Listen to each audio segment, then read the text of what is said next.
And Mr. Bingley favoured Jane above every other girl. So he danced the first two with her, and then the next with Charlotte Lucas, which vexed me greatly. But lo, there in the very next, nothing would please him but to stand up with Jane again. And then, you know, he danced with Lizzie.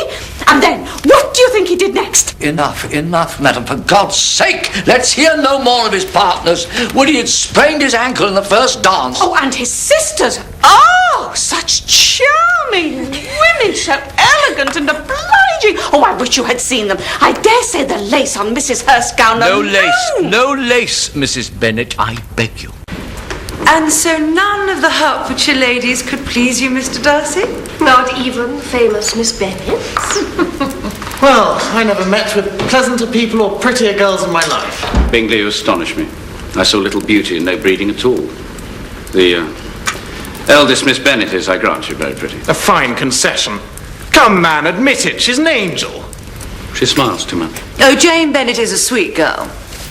The mother? I heard Eliza Bennet described as a famous local beauty. What do you say to that, Mr. Darcy? I should as soon call her mother a wit.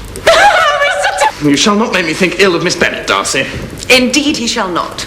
I shall dare his disapproval and declare she is a dear sweet girl, despite her unfortunate relations, and I should not be sorry to know her better. No, nor I. I believe I should be happy to live in the country forever.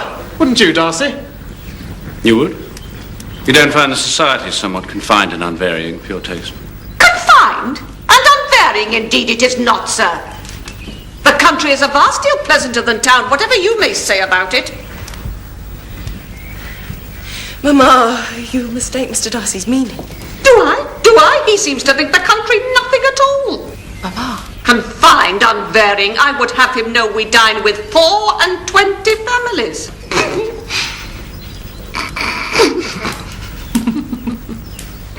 Have you seen Charlotte Lucas since I came away?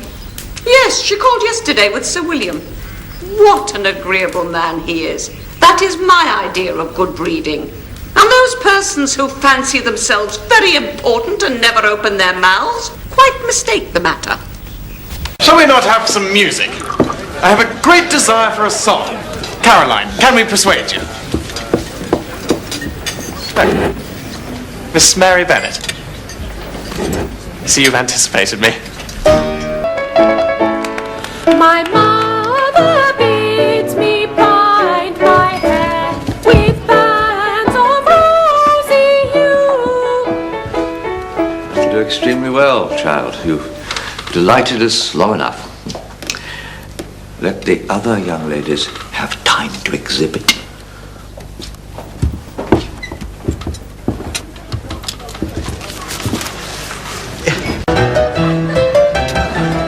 Mr. Collins is such a sensible, respectable young man, and he's taken quite a fancy to Lizzie. And I don't think he could find a better wife.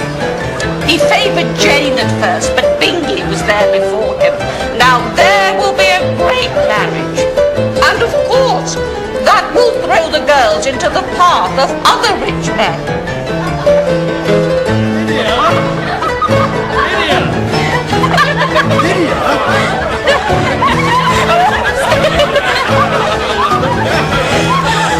Lord Denny, fetch me a glass of wine. I can scarce draw breath. I'm so fat. The relative situation of our families is such that any alliance between us must be regarded as a highly reprehensible connection. Indeed, as a rational man, I cannot but regard it as such myself, but it cannot be helped. Almost from the earliest moments of our acquaintance, I have come to feel for you a passionate admiration and regard, which, despite all my struggles, has overcome every rational objection, and I beg you most fervently to relieve my suffering and consent to be my wife. In such cases as these, I believe the established mode is to express a sense of obligation. But I cannot. And this is all the reply I am to expect. I might wonder why, with so little effort and civility, I am rejected. And I might wonder why, with so evident a desire to offend and insult me, you chose to tell me that you like me against your will, against your reason, and even against your character. Was this not some excuse for incivility if I was uncivil? But perhaps these offences might have been overlooked, had not your pride been hurt by the honest confession of the scruples which had long prevented my forming any serious design on you. Had I concealed my struggles and flattered you. But disguise of every sort is my abhorrence. Nor am I ashamed of the feelings I related. They were natural and just. Could you expect me to rejoice in the inferiority of your connections? To congratulate myself on the hope of relations whose condition in life is so decidedly below my own? As to my objections to the marriage, the situation of your family, though objectionable, was nothing in comparison with the total want of propriety so frequently betrayed by your mother, your younger sisters, and even occasionally your father.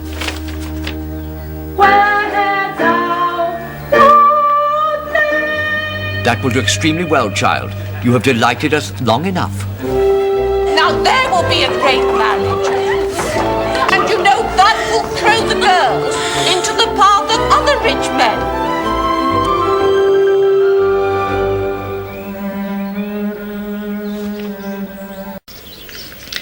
She wrote a note for Mrs. Forster before she went away. I am going to Gretna Green, and if you cannot guess with whom, I shall think you a simpleton, for there is but one man in the world I love. Don't send them word at Longbourn of my going. It will make the surprise all the greater when I write to them and sign my name Lydia Wickham. What a good joke it will be. I can scarcely write for laughing.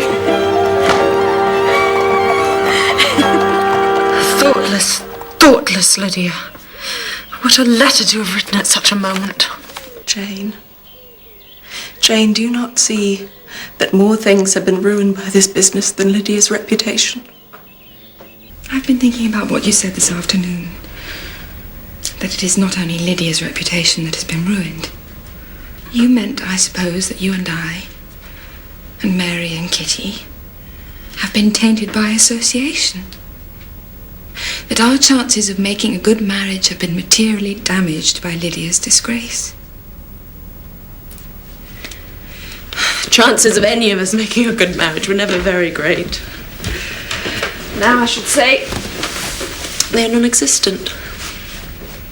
No one will solicit our society after this. Mr. Darcy made that very clear to me. All I know is that now he or any other respectable man will want nothing to do with any of us.